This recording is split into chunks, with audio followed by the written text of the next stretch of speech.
Et bonjour à tous et bienvenue, nous sommes en direct sur la chaîne Twitch Rolio le chat et comme chaque semaine, on va parler d'un petit cas lié à l'aviation et voir ça d'un point de vue du contrôle aérien.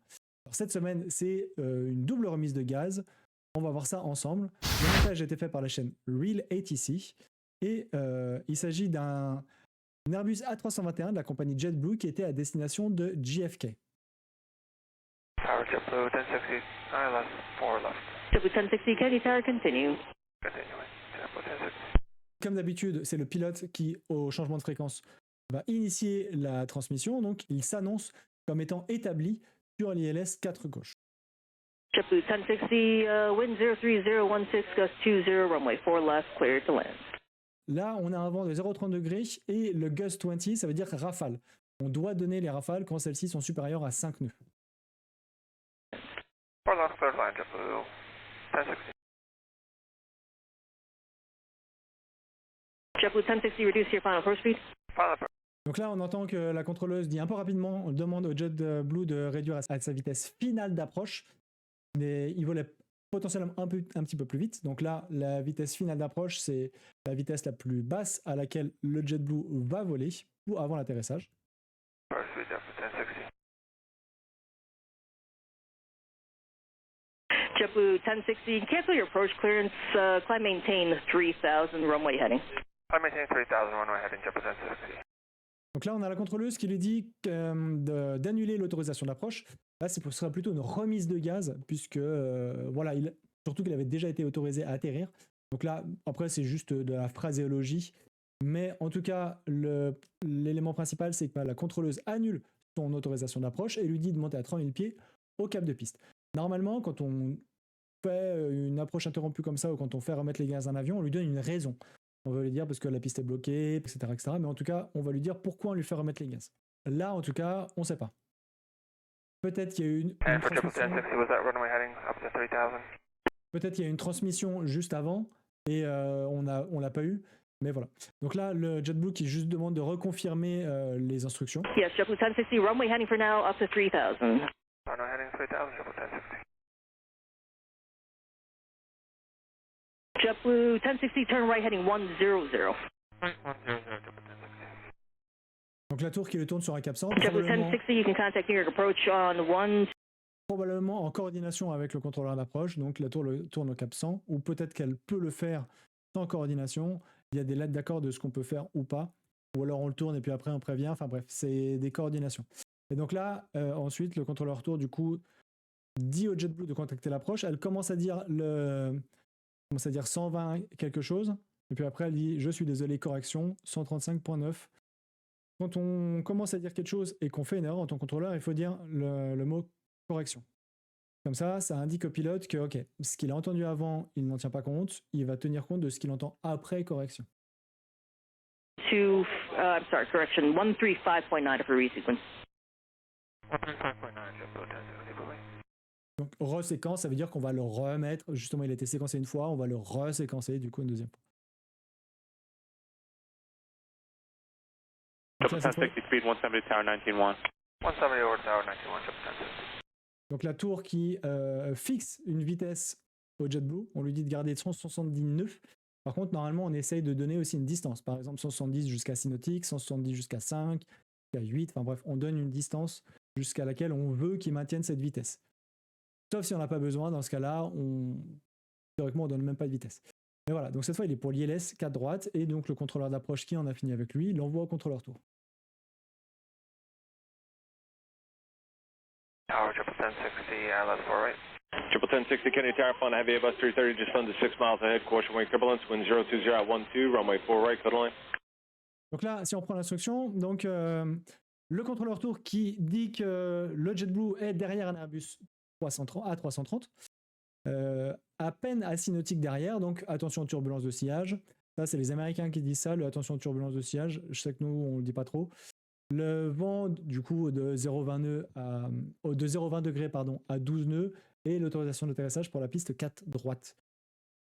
On en a déjà parlé dans d'autres vidéos, il y a des catégories de turbulence de sillage en fonction du poids. Inférieur à 7 tonnes, on va considérer ça comme des light. Entre 7 tonnes et 136 tonnes, ça va être des trafics qui vont être dits médium.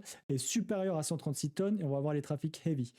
il va y avoir une catégorie qui va être spécifique à l'Airbus A380 uniquement, c'est la catégorie super, dans laquelle il n'y a vraiment que l'Airbus A380 à l'heure actuelle. En fonction de la catégorie turbulence de sillage, quand on a un avion qui précède un autre, on va devoir mettre une certaine distance. Par exemple, quand on a un trafic médium devant et un trafic lourd derrière, on n'aura pas besoin de tenir compte des turbulences de sillage, de trafic lourd, ne subissant pas les turbulences de sillage du trafic médium devant. Par contre, à l'inverse, si on a un trafic heavy devant et un trafic médium derrière, dans ce cas-là, on doit appliquer les turbulences de sillage. Les turbulences de sillage, c'est quoi ? C'est à cause du différentiel de pression qu'on a en bout d'aile, c'est des gros vortex en fait, qui vont rendre l'air turbulent. Il y a eu des crashs aériens avant qu'on comprenne d'où ça venait, donc c'est quelque chose sur lequel les contrôleurs font très attention et ne dérogent absolument pas. Donc si on voit qu'un avion rattrape un autre et qu'il y a un problème de turbulence de sillage, ça va poser problème.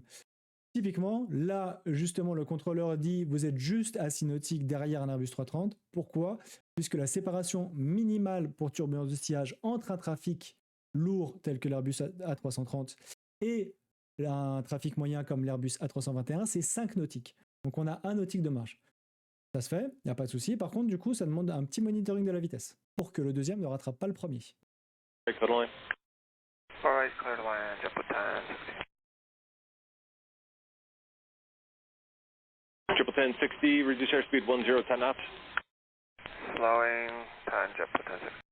Donc là, le contrôleur lui dit de réduire la vitesse de 10 nœuds. Ça, parce que même en ayant vu plusieurs fois des vidéos, c'est la première fois que j'entends. En général, on ne donne pas ça, on va plutôt dire réduire la vitesse à 160 nœuds. Ou à 150 nœuds, en tout cas, on va donner une vitesse. On ne va pas dire de réduire d'un certain incrément.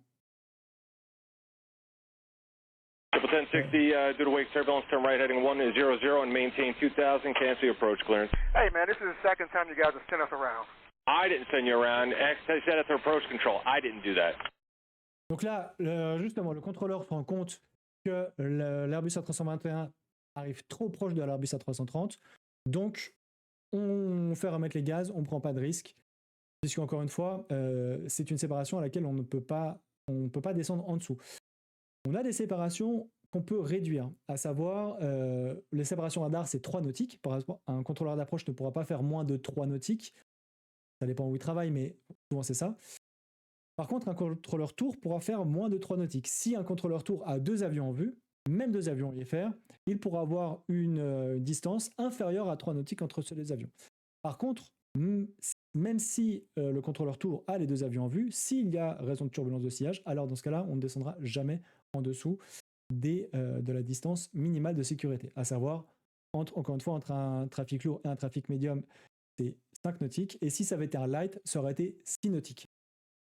Donc là, le contrôleur tour qui fait remettre les gaz encore une fois à l'Airbus A321, l'Airbus A321 qui râle, un peu à raison, puisque normalement, quand on a un avion qui a déjà remis les gaz à l'approche, on fait tout pour que cet avion ne remette pas les gaz une deuxième fois. Pourquoi ? Parce qu'il a déjà consommé du carburant pour remettre les gaz, donc c'est une montée, donc ça consomme pas mal de carburant. Après, refaire un petit tour pour se faire reséquencer.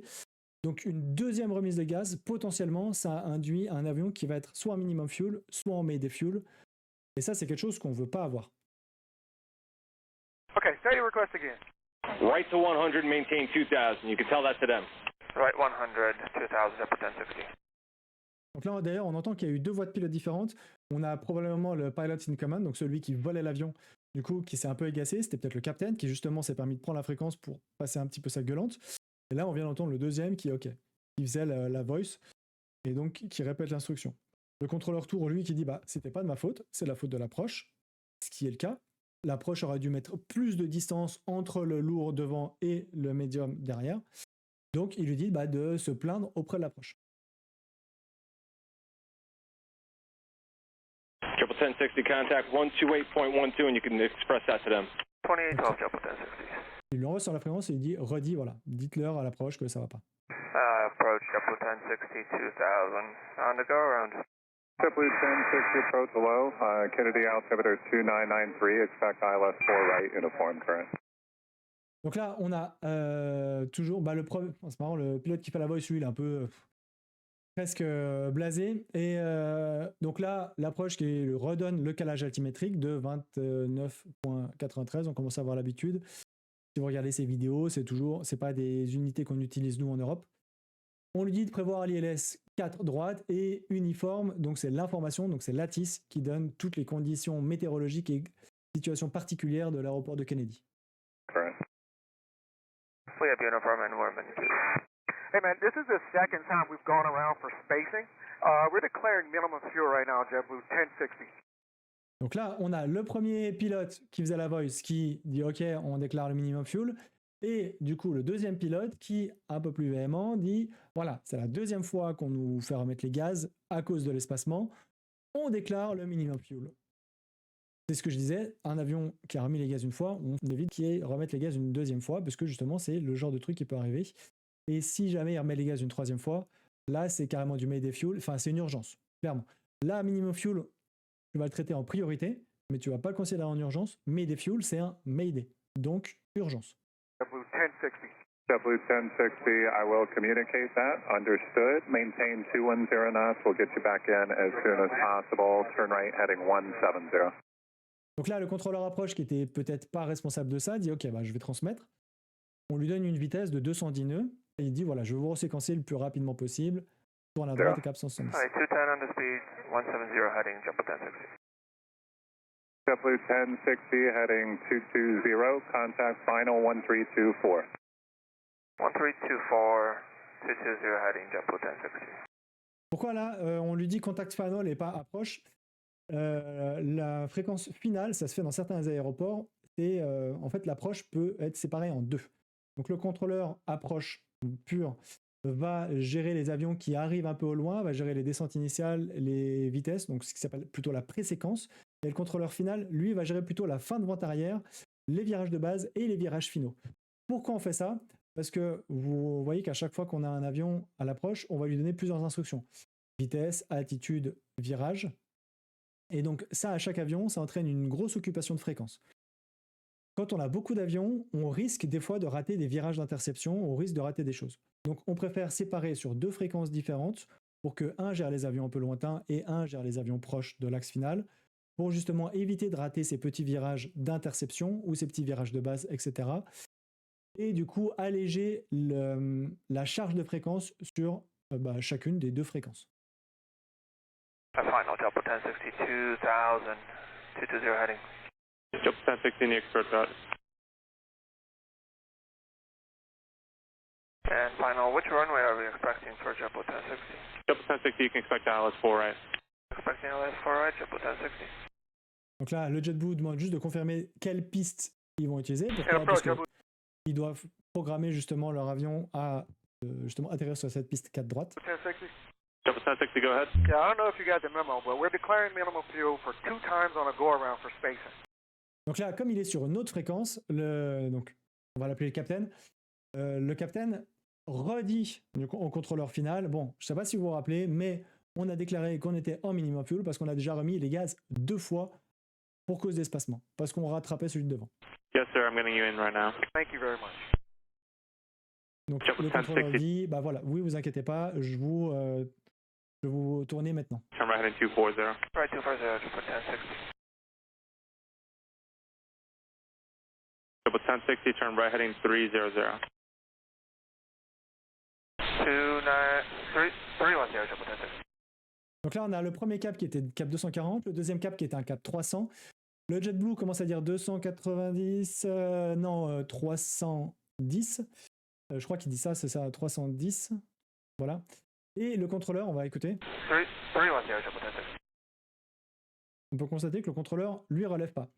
Là, on peut se dire, bah ça va pas, le readback est pas bon, le contrôleur aurait dû revenir vers cet avion pour corriger le cap. Là, c'est pas le cas. Pourquoi?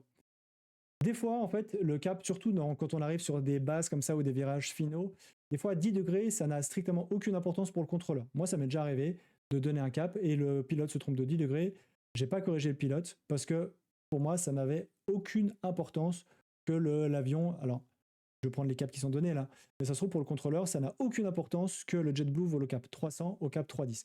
Le cap idéal aurait été le cap 300 pour le contrôleur, mais le cap 310 lui va très bien, donc il se dit je veux pas corriger le JetBlue, s'il a dit 310, 310 moi ça me va aussi, donc pas de souci. Ou il a raté le readback, ce qui est une autre possibilité, mais voilà, la plus probable reste que le cap 310 ne dérangeait pas le contrôleur par rapport à son cap 300 que lui voulait. JetBlue 1060, turn right heading 340. Right 340, JetBlue 1060. JetBlue 1060, turn right heading 010 and set 4 right, speed 160. Right 010, speed 160, intercept 4 right, localize JetBlue 1060. Donc là, on lui a donné le virage final, on lui dit voilà, intercepte le localizer, qui est une balise qui permet de guider latéralement. L'ILS, c'est composé du localizer et du glide path qui permet de guider verticalement. Et on lui donne une vitesse assignée à 160 nœuds. JetBlue 1060, towers 19-1, you're cleared out, 4 right. Cleared out 4 right, JetBlue 1060. Donc là, le contrôleur ayant vu que l'avion avait l'air d'être établi sur le localizer, on lui dit de contacter la tour et qu'il est autorisé pour l'ILS 4 droite. Donc cette fois, il peut descendre avec le plan de descente qui est donné par justement l'ILS.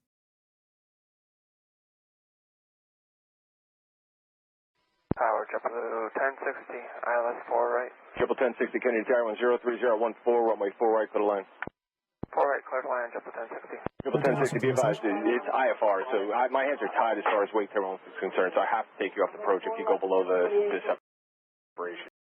Donc là, c'est le contrôleur qui réexplique, qui dit, bah voilà, vous êtes IFR, les turbulences de sillage, moi je peux rien faire. Si jamais vous descendez en dessous, je dois remettre une séparation entre vous. Donc je dois annuler votre approche.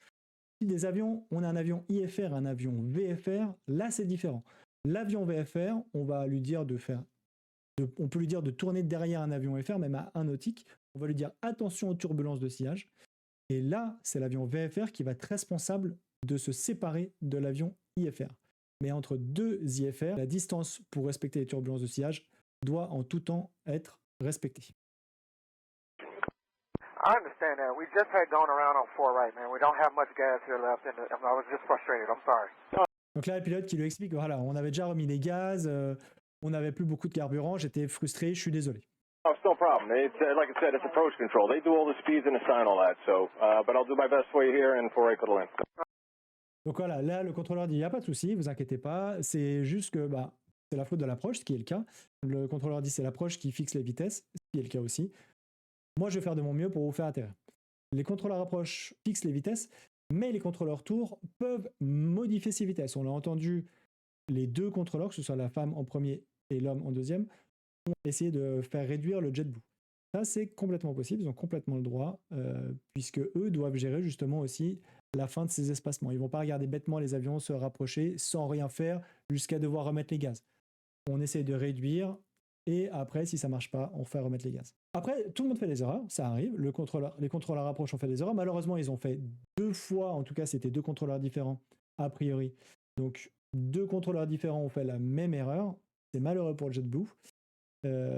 Mais voilà, les erreurs, ça arrive. All right, clear to land. I'm sorry for yelling at you, man. That's all good. I understand the situation.